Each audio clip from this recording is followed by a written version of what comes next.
Howdy folks, welcome to the news for the 6th of April 2016. I'm your friendly host Video James, giving you what's hot with the gaming goodness. Well, let's jump right onto it, but first the indie game of the week. Warden Melody of the Undergrowth is a third-person action-adventure game inspired by the genre classics of the N64 era. Trapped in an ancient forest, a young prince searches for a lost god. Here he befriends the spirit of a young girl and a volatile child. They quickly find their destinies entwined as they go out and adventure this wide and brimming landscape.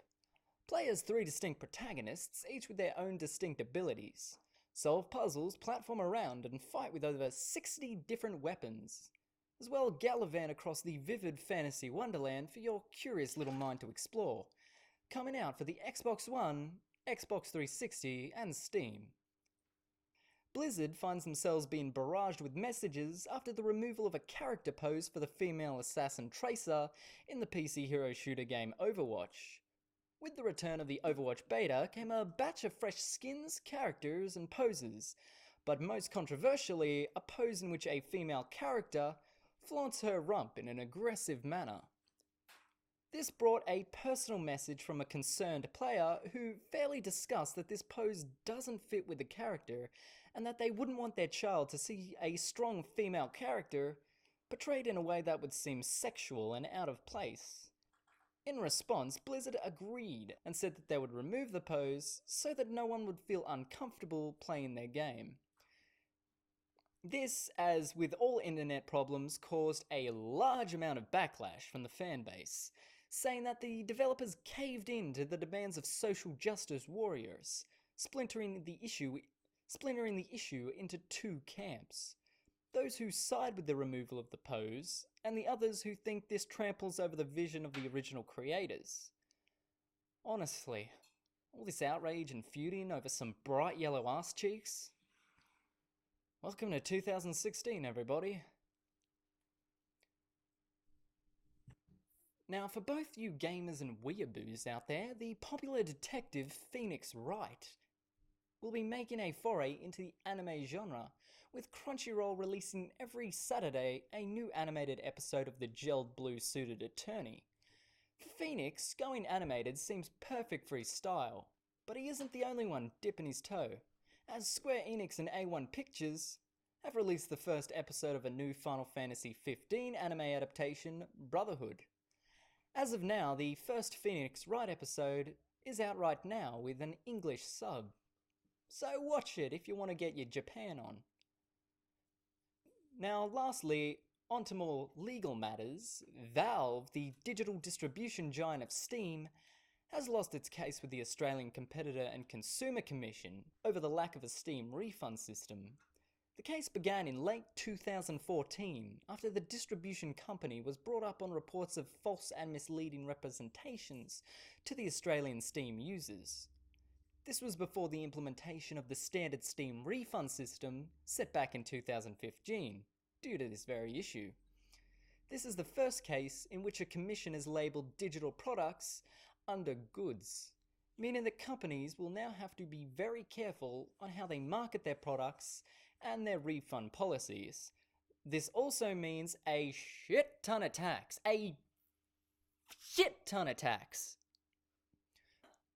Well, ladies and gentlemen, that is me, Video James, with what's good and what's gaming good. Now let's move on to Jake with what's tech good. Thanks, CJ. First up, we're going to talk about Tesla. They've just announced a new $35,000 Tesla Model 3. It is sleek, quick as hell, and meant for the masses. It is also the most important car the company will ever build. The Model 3 is the car Tesla Motors have promised since the company's founding.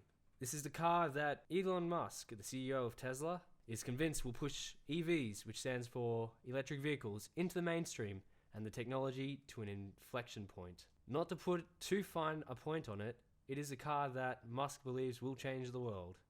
It's very important to accelerate the transition into sustainable transport, Musk said on stage. This is really important for the future of the world. In person and on paper, the Model 3 is a stunner. It is a handsome sedan with 4 doors and 5 seats, and all the comfort and practicality you'd expect of an upscale mid-size sedan.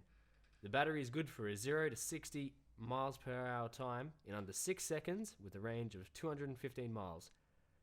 It's packed with technology and it's stylish and a bargain if Tesla can deliver it at the $27,500 base price Musk promises you'll pay after the federal tax credit. The specs and price are key because so far Tesla Motors have aimed squarely at the affluent. The technology's first 3 models, the innovative Roadster sports car, the exquisitive Model S sedan, and tech-slinging Model X SUV made the electric cars fun, cool, and compelling. The Model 3 is meant to do something greater, sell the masses on electric propulsion. Meanwhile, Tesla built an international network of 1,600 superchargers, where owners can plug in for free and charge the battery to 80% in as little as 30 minutes. Second topic we have today, April Fools. The one day everything on the internet isn't true, and companies are allowed to lie to us. This year, Google took it one step too far. Google has had to apologize and remove a new feature to its Gmail services, which allowed users to send emails with a mic drop option for April's Fool Day. As a result of user backlash, the internet giant on April 1st announced a new option that allowed Gmail users to have the last word on any email with a special button that sent a popular GIF of a despicable meme minion and muted all future replies to a thread. But Google, a unit of Alphabet Incorporated, turned off the feature and issued an apology in a Gmail blog post after users complained that it had caused embarrassment in work communications. Due to a bug, they explained, the mic drop feature inadvertently caused more headaches than laughs. We are working to bring back mic dropped messages that had subsequent supplies to your inbox so you can read those. They added in a second update. Unlike Google, other companies managed to just have some good old fun with it. Razer had Project Breadwinner, a toaster for gamers. From memory, the Razer Toaster has been an ongoing joke for the last couple of years after the CEO of Razer, Min Liang Tan, was asked about, and he replied with, if you can get a Facebook page with 1 million likes, we'll make you a toaster. Fans of Razer's gaming gear tend to be pretty obsessed. They love their matte black keyboards, their blindingly bright LEDs, and they really, really love Razer's logo. They get tattoos of it, paint their gaming rooms to match it, etc.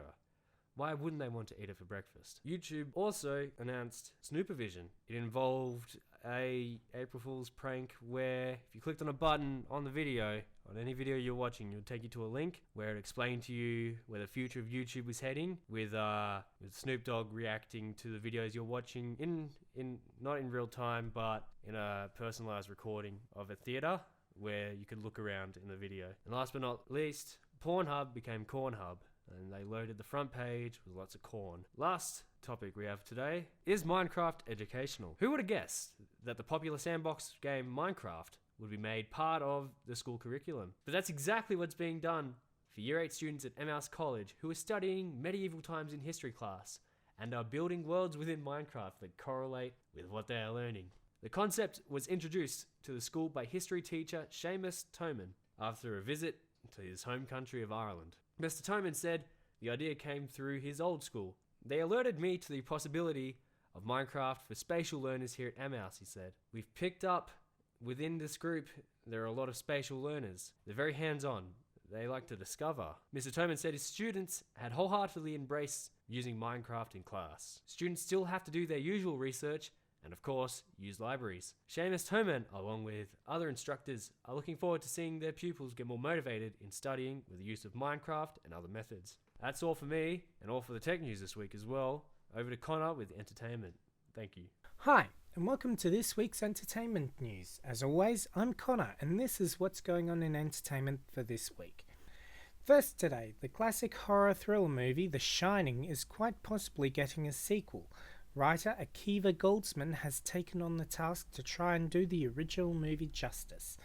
The movie, which will be titled Dr. Sleep, follows a middle-aged Danny as he goes through life trying to deal with his supernatural powers in exactly the same way his father would have, with copious amounts of alcohol.